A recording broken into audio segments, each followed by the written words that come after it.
Muchísimas gracias a los tres, me han parecido tremendamente interesantes, y no lo digo por decir, sino de verdad. Va a haber ahora un tiempo de, no sé, algunas de las personas aquí que quieren hacer alguna pregunta, pero antes de dar la palabra, sí quería tres cuestiones, una para cada uno, pero me ha surgido así. Estoy de acuerdo, Juan, en la gestión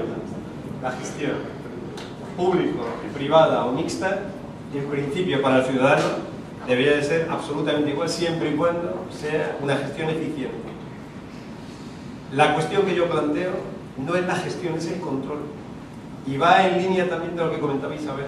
Es decir, yo creo que lo que sí adolece la gestión es de que haya un control público sobre eso que ella está diciendo, que es que el ciudadano conozca exactamente qué es lo que le están repercutiendo en el pago que está haciendo de su agua, es lo que pongo un poco de manifiesto. Como una segunda cuestión, la verdad que coincido, yo creo, como antes te comentaba, con toda tu exposición, pero sí que hay un asunto en lo que hace referencia a los organismos de cuenca, ¿no? Efectivamente, y estoy de acuerdo contigo, yo creo que el nivel profesional que encuentras en un organismo de cuenca, en una confederación, es extraordinario. Yo he tenido, bueno, pues la gran suerte, a veces con muchos problemas, de haber participado tanto en lo que ha sido muy directamente en una administración local, como en una autonómica y en una estatal. Y debo reconocer, objetivamente hablando, que el nivel de la administración estatal, quizá pues por toda esa historia, por toda esa infraestructura que tiene, pues es ciertamente una capacidad técnica extraordinaria. En ese sentido, y es verdad que es lo que vengo también a manifestar en línea de lo que decía Isabel, veo que hay una descoordinación importante, pero ya no me refiero, como te diría, de una manera un poco genérica, sino en cosas tan particulares. Y lo pongo de manifiesto al hilo de lo que comentabas de los espacios ambientales. Como presidente del Parque Natural de las Lagunas de Ruidera, es una figura decorativa, ¿no? O sea, no penséis, es algo representativo y nada más, ¿no? Pero sí lo tienes el problema. Y entonces es un claro ejemplo de lo que estamos hablando. Es decir, cuando uno quiere hacer algo y en el parque te encuentras, primero, que las carreteras son de las diputaciones provinciales. Segundo, la zona de baño, la zona de limpieza, etcétera. No, esto corresponde a los ayuntamientos. No os digo ya todo lo que hace referencia al tema del agua, del organismo de cuenca. Y entonces planteas, dices, vale, esto resulta que lo gestiona la comunidad autónoma, ¿y yo qué pinto? Esa es la situación que tenemos hoy día. En fin, era simplemente hacer una pequeña observación sobre lo que habéis estado comentando, si tenéis algo que decir, y si no, sabía... Sí.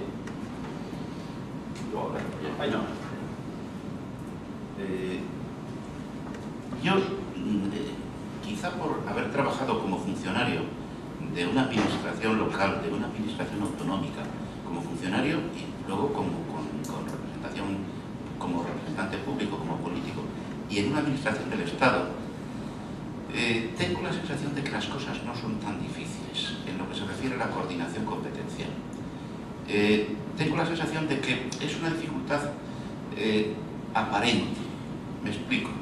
Creo que hay un marco bastante interesante para coordinar y conectar el conjunto de competencias y de, bueno, pues de roces o de enfrentamientos, que es el marco de la planificación.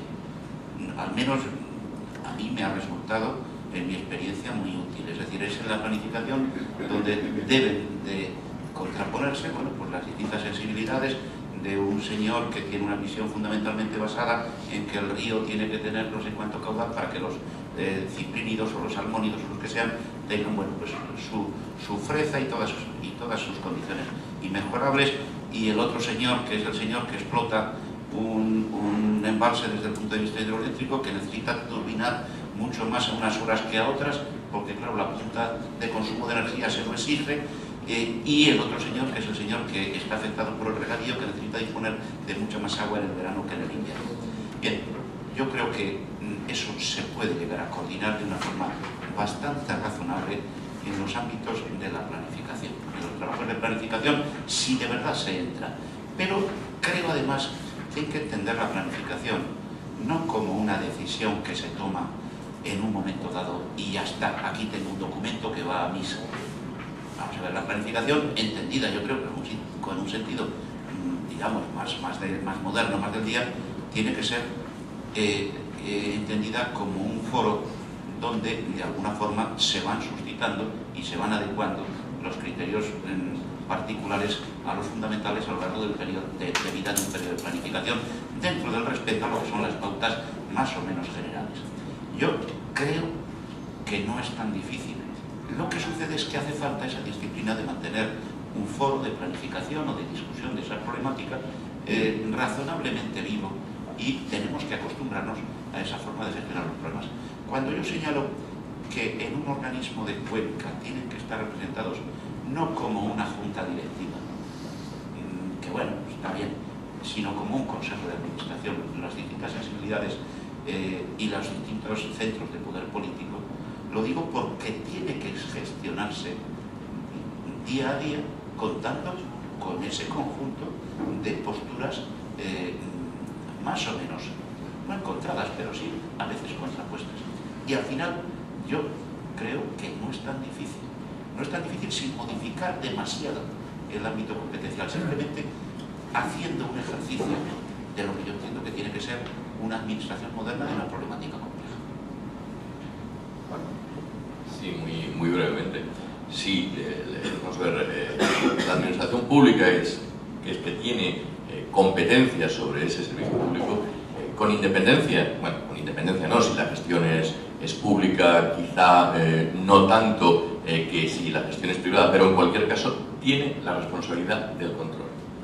Para que se preste bien ese servicio, la administración competente debe hacer todo lo que esté en su mano para que se haga bien. ¿Y cómo se hace bien? Se hace bien de acuerdo con lo que dice la legislación, con lo que dice el contrato que se puede haber firmado en ese momento y también aplicando criterios de gestión. Esto es fundamental. Probablemente, si se hiciera más hincapié en esta cuestión del control, el debate sobre la remunicipalización estaría con diferentes matices. Lo ha comentado también la profesora, yo lo he dicho antes, creo también, la transparencia es fundamental. Además, los ciudadanos deben saber exactamente qué se les está cobrando, quién se lo está cobrando, incluso qué personas hay detrás. Y yo insistiría también en la participación, no que los ciudadanos estemos votando constantemente todo, pero sí que los ciudadanos tengan la oportunidad de saber y de participar opinando y en algunos casos también decidiendo.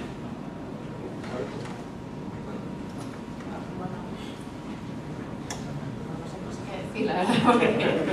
Si no, pasamos a los amigos.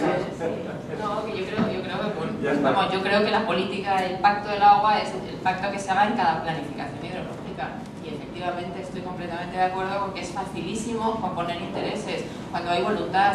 ¿Qué es lo que ha pasado? Bueno, pues ahora, por ejemplo, mi experiencia en los dos procesos de planificación que hemos pasado 2014 y 2015, bueno, pues ahí la ley establecía un artículo clarísimo que obligaba a concertar los caudales ecológicos. Según la ley, tenía que hacerse un proceso de concertación. Bueno, pues estos procesos de concertación no se han hecho. Los ha hecho la administración, hacía talleres, preguntaba qué tal, qué te parece, tú qué dices, pero no se recibía la información. Es decir, el feedback, no llegaba ningún feedback. La administración recibía las alegaciones y directamente las descartaba porque tenía que aprobar los planes muy deprisa, porque los estaba persiguiendo Europa, porque no quería dar ni una gota más de agua a los regantes, ni quería dar más agua a las hidroeléctricas, y porque no quería buscar métodos de compensar daños económicos o de reconocer que un caudal ecológico puede suponer un daño económico.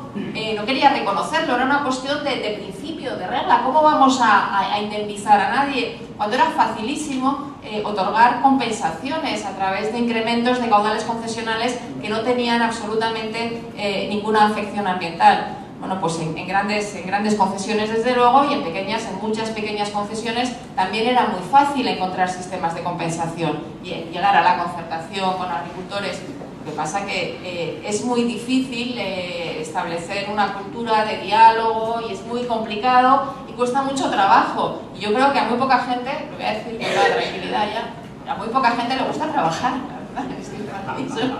Hay gente que sí, pero uno basta con el trabajo de uno. Y muy bien, pues tienen ustedes la palabra. si hay alguna intervención o alguna observación que quieran hacer.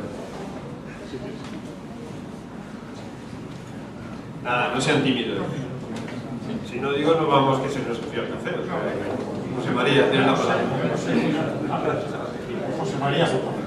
No voy a hablar de las empresas estratégicas, porque acabaremos hablando de otras cosas. Yo quería hablar del tema de las concesiones. Aquí se ha planteado efectivamente la conveniencia. El libro blanco en su momento, ya olvidado, tenía una frase brillante que no es original del autor, sino que estaba que eran las concesiones de papel.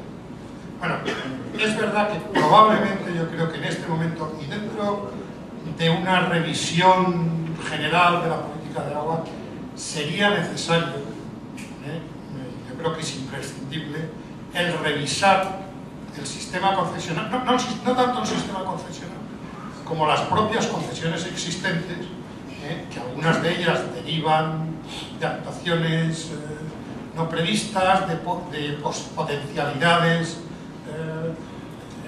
que se preveían con determinados embalses y que luego no han llegado a ningún sitio, y eso probablemente hay que hacerlo. Y eso es una de las cosas que deberían de estar, si se quiere, un Pacto Nacional del Agua, que no es un plan de política nacional. Es otra cosa muy distinta, eso nos llevaría más tiempo y yo no sé. Bueno, la pregunta era un poco a los tres, pero vamos, fundamentalmente a Isabel ya no sé. Yo creo en el sistema concesional y me parece que el sistema concesional es inmejorable, ¿no? Por muchas razones. No sé si hay muchas concesiones de papel, la verdad. Yo no sé, vi un par de ellas y ya las cerramos, pero esas concesiones de papel realmente, si no existen, pues la administración tiene instrumentos para ya declarar la caducidad o modificarlas o lo que se quiera que hace la administración.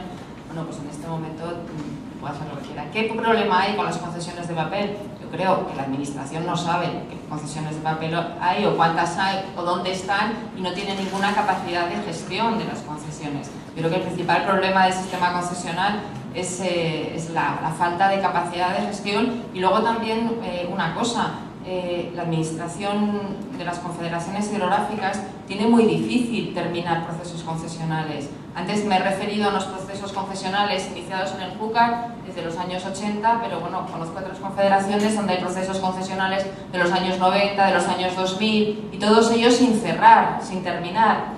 Yo me pongo en el pellejo del funcionario que tiene que dar más agua para un uso y el riesgo que tiene de que le caiga una denuncia penal, que si me llega la evaluación de impacto ambiental, que cómo le voy a dar agua a este fulano, cómo vamos a condicionar estos usos. Bueno, pues un buen sistema concesional yo creo que tiene que acertar en encontrar un equilibrio entre lo que es la seguridad para el concesionario, porque al fin y al cabo él hace una inversión, tiene que tener la certeza de que esa inversión la va a poder amortizar, y por otro lado lo que es la necesaria flexibilidad, pero la flexibilidad ha de hacerse de acuerdo con la ley y de acuerdo con la planificación hidrológica y sin tener miedo a indemnizar cuando efectivamente haya que indemnizar. Entonces, un sistema concesional que garantiza seguridad y flexibilidad es un sistema, a mi juicio, inmejorable y que no tiene solución. Y que no tiene otra alternativa mejor. No tiene otra alternativa mejor. Lo difícil para la administración es llevar bien el registro de aguas, a ver qué pasa con la reforma del registro de aguas. Hizo una reforma que en el 2020 tiene que estar hecho el nuevo registro de aguas. Bueno, pues la regulación del registro de aguas que se ha hecho tiene aspectos que resultan dificilísimos de aplicar y ha metido cuestiones, ha metido modificaciones en las condiciones concesionales que no encajan bien, bueno, en fin. Yo os pido brevedad por el tiempo. Yo un poco tengo que decir. Yo he señalado en mi intervención que creo que una de las modificaciones importantes que tiene que tener, digamos, una modificación de la ley tiene que afectar a la idea de la concesión. Creo que los principios en general que regulan la concesión están bien, pero hay que incrementar algunas de lo que podríamos decir la carga semántica que tenga una concesión. La concesión es una concesión de un bien de uso público y desde mi punto de vista tenemos que tener siempre presente que se trata de un bien que debe de ser usado con un criterio de bien público. Y por lo tanto, todo lo que afecte el uso de esa concesión a lo público, a la globalidad de los agentes, tiene que ser considerado. Desde ese punto de vista, bueno, pues está claro que hay cosas que antes no se consideraban y ahora sí, como pueden ser determinados aspectos vinculados a lo medioambiental o otros aspectos de otra naturaleza, y hay muchos. Yo, sin extenderme más, creo que es necesario precisar bastante, desarrollar con más detalle ese conjunto de aspectos, porque si se produce digamos un enfrentamiento dialéctico entre distintas consideraciones sobre hasta dónde llega, hasta dónde alcanza, en qué situaciones es válida la concesión, en qué situaciones no. Muchos de los problemas que se tienen por la disputa, por ejemplo, de varios territorios por el uso del agua, no se darían. Creo que estamos hablando, Chema, de lo mismo. Por lo tanto, creo que es muy importante profundizar mucho en dotar de más contenido el concepto de concesión. Sí, muy rápido también. Decir vuestro nombre, más que nada. Sí, Josefina Maestro. ¿Se oye bien? Sí. Soy coordinadora de análisis económico de la Directiva Marco en el Ministerio. Yo querría decir una cosa que quizás nos ha dicho, pero que siempre estamos diciendo, así que me faltaba un poco oírla. Yo estoy de acuerdo que los problemas estructurales requieren soluciones estructurales y muchas de ellas son las que habéis estado hablando aquí, si lo público, lo privado, si mejorar el régimen concesional, etc. Pero creo que hay un problema importante dentro de lo que es el funcionamiento de las administraciones, que es la politización de las decisiones técnicas. Tanto desde el punto de vista de cómo se designan los cargos públicos y como también el funcionamiento. O sea, tú hablabas mucho de los temas de la subcontratación externa, y en parte es porque a los subcontratados se les puede controlar mejor que a los propios funcionarios. Luego también, pues obviamente, al final acabas viendo que la gente que está en ciertos puestos son los más obedientes, quizás no los mejores. Entonces yo creo que ese tipo de temas, no solamente la parte estructural, parece que cuando hacemos decisiones de cambios estructurales vamos a solucionar las cosas. Yo creo que va más allá. Yo creo que hay que asegurar esa autonomía, esa independencia, no solamente desde el punto de vista quizás de funcionamiento, sino también desde el punto de vista de los políticos. Y trabajar más los temas técnicos que realmente tengan un peso y que se trabaje desde otra perspectiva. Yo creo que estamos de acuerdo. Nos vamos a tomar café. ¿Parece a ustedes? Muchísimas gracias.